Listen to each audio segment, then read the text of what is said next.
session, we are going to cover a basic component of nearly every interview process, behavioral questions. Behavioral questions are designed to evaluate and identify specific skills and competencies by asking the candidate to place himself within a distinct situational context. In this session, we're going to define behavioral questions, the skills and competencies companies often look for, and probably most importantly, how to prepare and frame your answers. We will also review some sample responses using a recommended framework. We've all heard behavioral questions before. If you've ever been in an interview, which I'm pretty sure you have at this point, they are hard to avoid. Typically, the behavioral component of an interview will start with the interviewer asking you to describe examples of specific situations you may have faced in a professional context. Describe a project where you, for example, describe a project where you had limited resources. How did you drive its success? Give us an example of your creativity. What would you do if you had to make a decision quickly without the information you'd typically rely on? Of course, the key to nailing these questions is answering with related examples that showcase the skill or job theme the interviewer is probing for. Understanding what the interviewer is really trying to evaluate is essential in crafting targeted, impactful answers. What do we mean by job themes? Simply the core skills and competencies required of the job. Job themes that are common across business school level jobs include communication and influencing skills, analytical skills, quantitative skills, leadership capacity, creativity and problem-solving skills, among many.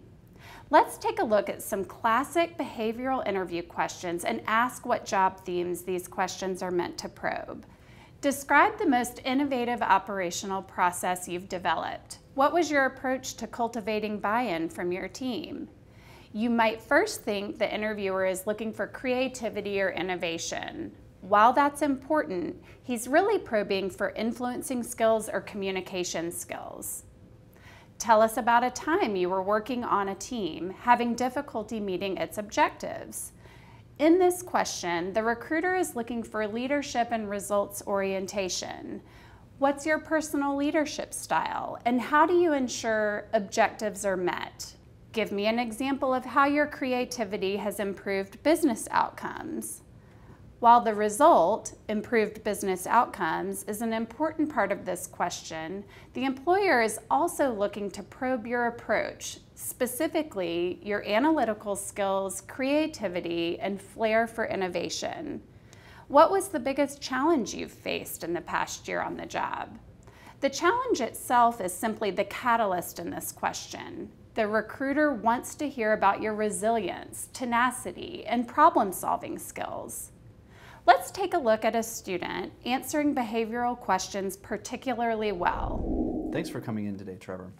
Let's go ahead and get started. If you would, tell me about a time that you had to create a process to improve efficiency. Sure, Brooke. One time that comes to mind was when I was working for a large corporation, and I was asked by management to take a look at a certain aspect of their talent acquisition pipeline. Management was concerned that their numbers had been trending downwards for several years in terms of program matriculation and accepted job offers. So my first step from there was actually to go and talk to management and make sure I understood what exactly the project parameters and deadline was. I really wanted to make sure that I understood not only what resources I had to work with, but also what success was going to look like on this project. So Brooke, my next step was actually conducting some research into what our talent acquisition pipeline strategy was, as well as what process we went through. This involved conducting interviews with several current and past program participants, as well as various employees who had been involved with running the program. Now, during my research, I actually found several compelling trends. The first one was that students who were offered jobs while on site and still working their internship were drastically more likely to accept the offer than students who went back to school when they got their offer and were already back into the marketplace looking for jobs.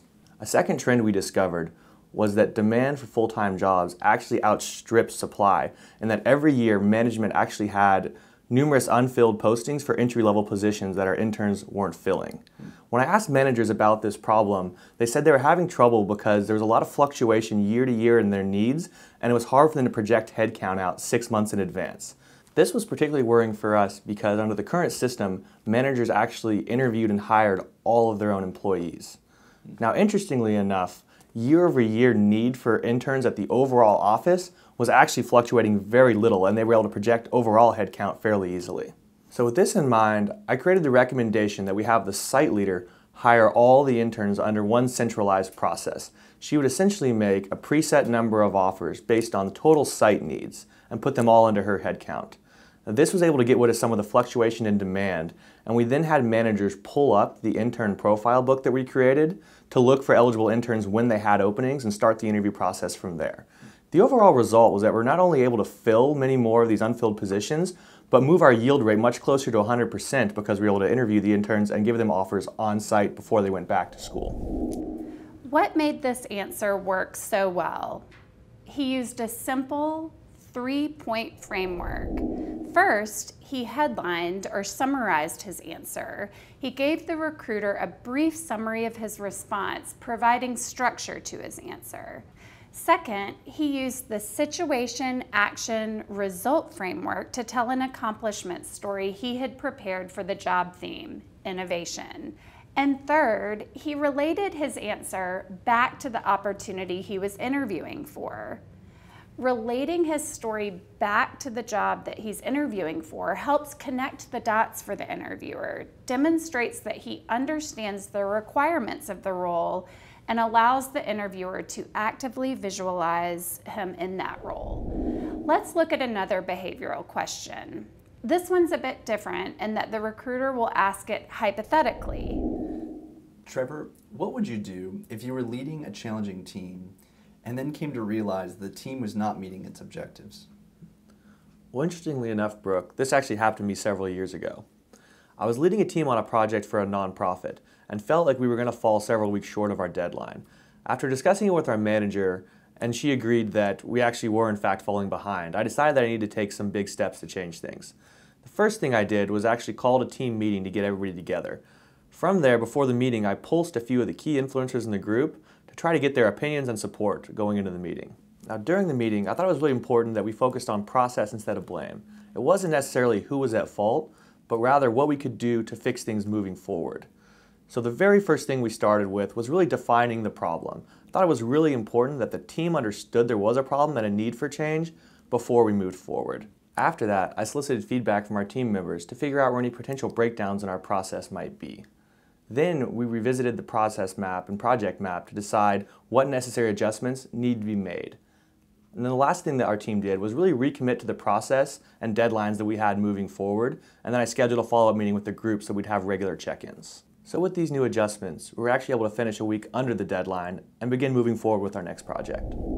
Though the recruiter framed the question hypothetically, the student grounded his answer in an S.A.R. accomplishment story around the job theme, managing conflict within a team setting. And though he summarized his answer hypothetically, he went on to link it to a real example. Hypothetical questions should be answered the same way you would answer any other behavioral question. In other words, don't use examples of how you might or would handle a situation. Use an S.A.R. accomplishment to illustrate how you've handled similar challenges. S.A.R. or Situation, Action, Result, Accomplishment stories serve as the core to every behavioral interview answer.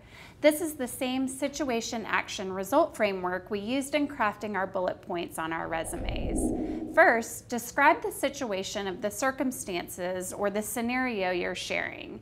This typically includes a synopsis of the challenges you faced.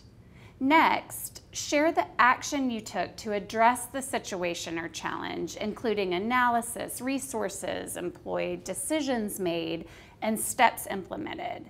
And finally, articulate your results of the action and be specific and quantitative when possible. Here are some helpful tips to remember when using the Situation, Action, Result framework.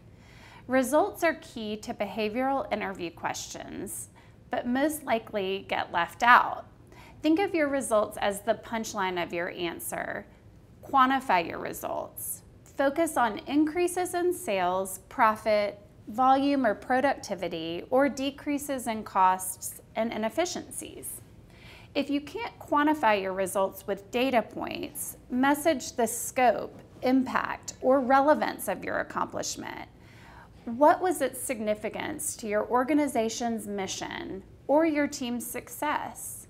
While the results are critical to your answer, the description of the actions you took should comprise the bulk of your S.A.R. accomplishment story. Remember, the interviewer is most interested in your approach to challenges, using specific skills and competencies required in the role that you're interviewing for. So what's the best way to prepare for behavioral questions? We recommend you do 3 things. First, to start, know your job themes. Based on positions you're interested in, what are the job descriptions highlighting as key skills? List all the job themes that relate to the role you're interviewing for. You'll have a good sense of what they include from the job description, company presentations, informational interviews, and research on the organization. Secondly, prepare 3 situation, action, result, accomplishment stories for each of your job themes. Your resume is a great starting point as you begin developing your accomplishment stories. But you may also want to revisit past performance reviews for ideas as well. Lastly, it sounds obvious, but practice. Some people find it helpful to actually draft out their accomplishment stories and interview answers. That's a great way to start, but it's also important to practice out loud. Practice with your peers, leverage club resources, and career coaches. Even recording answers on your smartphone and playing them back, or scheduling an appointment with a career management center coach to review behavioral answers or have a more formal mock interview can be incredibly helpful. So let's wrap up with a quick review. Behavioral questions are meant to evaluate specific skills and competencies or job themes relevant to the job role you're interviewing for. Past performance for future potential. Use the behavioral answer framework to develop and deliver your responses. Make sure to headline or summarize your answer. Use a situation, action, result, accomplishment story to ground your narrative and relate it back to the opportunity. Develop at least 3 S.A.R. stories for each of your job themes. Think of your results as your punchline and remember to qualify or quantify your results. And remember, practicing out loud is the most effective way to capture feedback, improve your delivery, and minimize anxiety prior to the interview. The less nervous you are, the stronger your performance will be.